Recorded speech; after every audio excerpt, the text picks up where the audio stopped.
a championship team owned by Michael Jordan is a great thing for NASCAR. And I think I'll see that one day.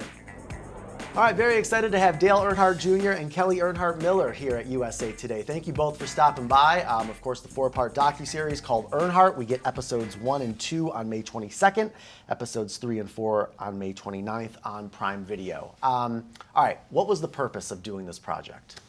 I think that for me, it's a little bit different probably for all of us, but for me, I just wanted to introduce Dad and his greatness to a generation of fans that maybe hadn't seen him race. Or didn't understand, why he was so loved or appreciated.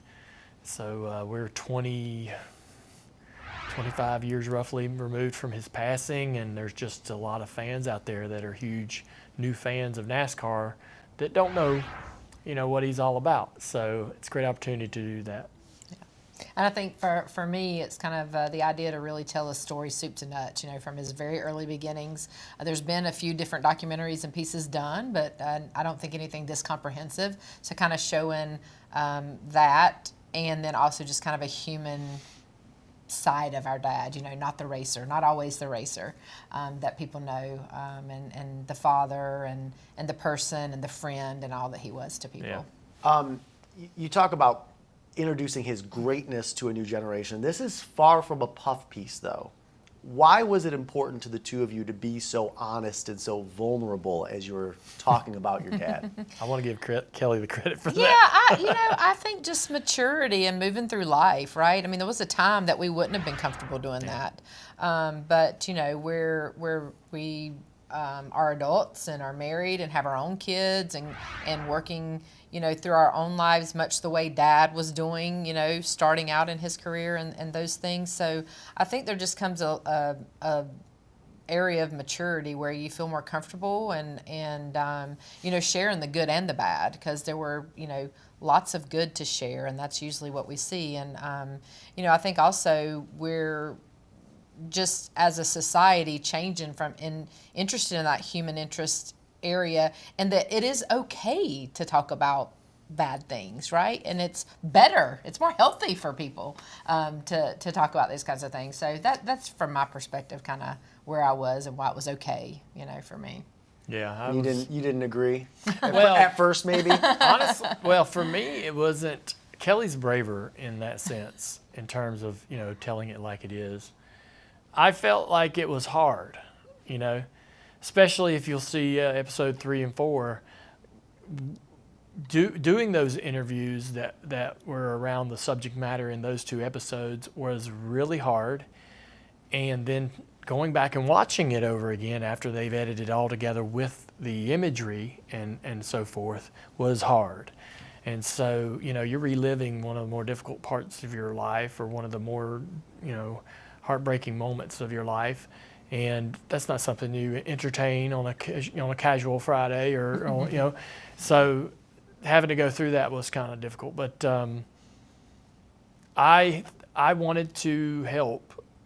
What I wanted at the end there to be this really, really amazing project, and since, for example, maybe you or my wife or my kids will never meet this man, this here might help you get as close as you possibly can, right? And that's really important to me, because he's very special, and I think the world of this person, right? And I want there to be this sort of thing that I can hand to you and say, here's everything. Is there really an alternate universe where you would have went to art school? I guess so. Yeah, I guess so. Depends on what would have unfolded. That was a big day, man. That was a tough one. I've done a few interviews around this documentary, and that question comes up. So I'm glad that had the impact it did on people that saw it, because it was that important. Impactful on you. That day was a big day, because I thought, with everything going on around me, I'm building models. I got cars everywhere in my room. In my everything is cars. I love the races. I begged Dad to take me to his shop. I want to go to every race on every race weekend. And even through all of that, he had no idea that I wanted to become a race car driver, or that was like, it was race car driver or nothing else, right? And I did enjoy art, took art seriously in school, and I'd bring home my projects and stuff and hang them in my room. And I would do some stuff on my own at home, when I was downstairs in the bedroom. I just kind of do some drawings and so forth. I love drawing race cars. And I think that they just saw that and said, maybe he, maybe he wants to be an artist or could be an artist or should go to school to be an artist. I really had no plan beyond high school. And I was like, absolutely not. Like, no. Like, I don't want anything that's going to steer me away from racing. I want to do racing, whatever that is, and that was a moment where I think me and Dad had to have a really important understanding. And I was taken aback that they didn't know that racing was where I really truly needed to be, and that I was taken aback that they thought I might entertain something else in my life, in terms of a profession. So, very big moment. All right, we got to wrap up, but I want to get a couple quick hitters in here. All right. Because NASCAR is also coming to Prime Video. You're going to be a part of the broadcast, obviously, as well. What does this do to elevate NASCAR at being on Prime Video? Well, there's already a lot of baked-in customers because everybody's on Amazon and everybody has Prime. But I think it shows that it shows NASCAR's in demand. That's for one. But also, being part of the team at Prime and Amazon, they're going to come at it with a fresh lens. Broadcasting in motorsports has fit in this sort of traditional box for a long time, and how it's presented and how races are consumed.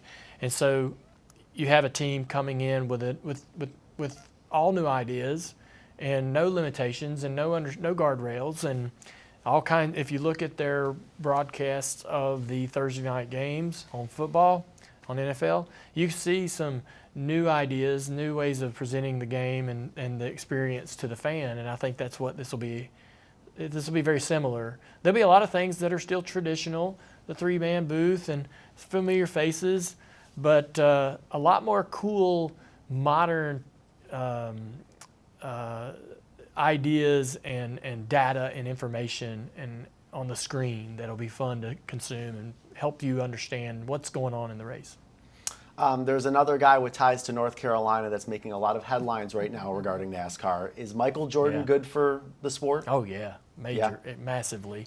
And I think NASCAR wants Michael Jordan to be happy and to be enjoying what he's doing. They just got to come to some there's a lawsuit going on between his race team and the owners of NASCAR, and they're just, what's going to happen, I believe, is both sides will compromise and come to some agreement, and then Michael Jordan will enjoy being an owner and have success. A championship team owned by Michael Jordan is a great thing for NASCAR. Absolutely. And I think I'll see that one day. Last question, fill in the blank here. For NASCAR to have a successful future, it needs what? Oh gosh. Oh gosh. Oh, that's easy. You said first then. All right, yeah. We got to find ways to connect and engage with younger audiences, right? We got to create new fans every day. Every day we need to create new fans. That needs to be a young fan. We need to figure out a way. Car culture is a little different today than it was 30, 40 years ago in America in general. We got to find out how to get these younger folks excited about NASCAR and come out and check us out.